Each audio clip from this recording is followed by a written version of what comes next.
Imagine a beast so powerful and invincible, it could have single-handedly turned the tide of World War II. This is not the introduction to a fantasy novel but rather the description of an actual war machine, the Panzer VIII Maus. The sheer size and weight of this armored behemoth are staggering. It was the largest fully enclosed armored fighting vehicle ever built. Its impressive armament, capable of decimating enemy defenses, was equally awe-inspiring. The Panzer VIII Maus was a testament to the audacious engineering of its time, a symbol of the unbridled ambition that fueled its creation. Had these monstrous machines been produced in large quantities, they could have presented a formidable challenge to the Allies. But alas, the Panzer VIII Maus never moved beyond the prototype stage. Despite its potential, it remained a beast chained, never truly unleashed. The Panzer VIII Maus, a monstrous machine of war, was a testament to the limitless ambitions of its creators. The inception of the Panzer VIII Maus was a desperate attempt by Hitler to produce a Wunderwaffe, a wonder weapon, that could win the war. So let's journey back to the early 40s, specifically 1942, when the concept of this colossal machine was first birthed. The idea was simple yet audacious: to create a super-heavy tank that would dominate the battlefield, a force so formidable that it would break the stalemate on the Eastern Front. As the war raged on, it became the mission of the German High Command to bring this vision to life. Enter Ferdinand Porsche, a man already renowned for his innovative automotive designs. He was tasked with the challenge of designing this Goliath. Porsche, known for his creative genius, embraced the project with gusto. His design was unlike anything the world had seen before. It was colossal, weighing in at an astounding 188 tons, dwarfing any existing tank of its time. The year 1943 saw the design of the Panzer VIII Maus come to life. It was a marvel of engineering, equipped with a powerful engine and heavily layered with thick armor. It was designed to be virtually indestructible, capable of withstanding even the most destructive artillery fire.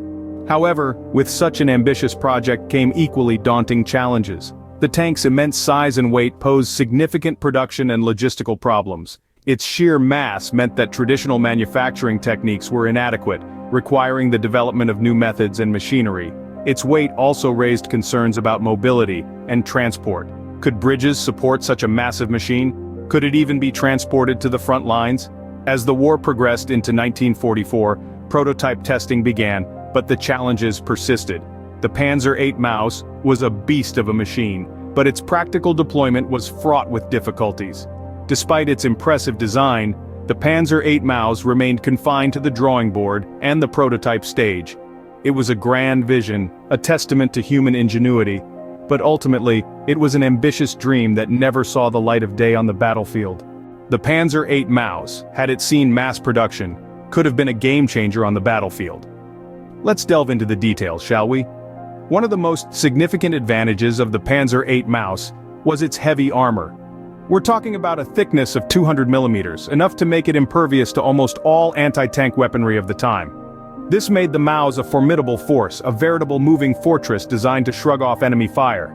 Then, there's the firepower. The Maus was equipped with a 128mm gun, capable of penetrating the armor of any Allied tank. This sheer power, coupled with the tank's thick armor, could have potentially allowed it to dominate on the battlefield, brushing aside opposition with terrifying ease. But, let's not sugarcoat the reality. The Panzer VIII Maus, despite its impressive specs, had its share of drawbacks. Its most glaring issue was its slow speed. Weighing in at a whopping 188 tons, the Maus was painfully slow, making it an easy target for airstrikes and artillery. This hulking weight also led to another significant disadvantage: high fuel consumption. The Maus was a veritable gas guzzler, which would have been a logistical nightmare in the resource-strapped final years of the war. And let's not forget about transportation. The sheer size of the Maus meant that it couldn't be transported by conventional means. It was too heavy for bridges and too large for rail transport.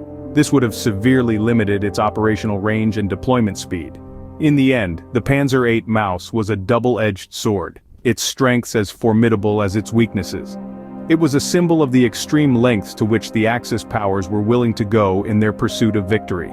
Yet it also highlighted the inherent problems with such an approach, problems that ultimately contributed to their downfall. The Panzer VIII Maus was a double-edged sword, its strengths as formidable as its weaknesses. Despite its failure to reach mass production, the Panzer VIII Maus left a significant mark on the pages of history. The Maus was a testament to the extreme measures taken during the World War II, an era that saw the birth of many audacious and ambitious military projects. Its legacy, however, extends beyond its mammoth size and the sheer audacity of its design. The Maus was a groundbreaking invention in the realm of armored warfare. Its design principles and technologies were indeed ahead of its time, setting the stage for future tank designs. It was the first tank to incorporate a fully enclosed armored capsule for the crew, a design feature that is now standard in modern tanks. Furthermore, the Maus's use of heavy armor and large-caliber weapons has influenced the development of many post-war tanks. But the Maus is also a symbol of the perils of over-engineering. Its enormous size and weight were its downfall. The tank was too heavy for most bridges, making it difficult to maneuver. It was also far too costly and complex to produce in large numbers, not to mention the logistical nightmare it posed. These drawbacks served as a lesson for future tank designers about the importance of practicality and efficiency. The Panzer VIII Maus represents the extreme lengths nations are willing to go in times of war. Its existence is a poignant reminder of the World War II era, a period marked by desperate attempts to gain the upper hand, no matter how drastic or risky the approach. It stands as a symbol of the audaciousness, ambition, and at times, the folly of war. Even though it never saw combat, the Maus continues to be a subject of fascination. It is a tangible piece of history that sparks our imagination and pushes us to ponder on the what-ifs. The Panzer VIII Maus, a behemoth that never roared on the battlefield, continues to fascinate historians and military enthusiasts alike, a reminder of what might have been.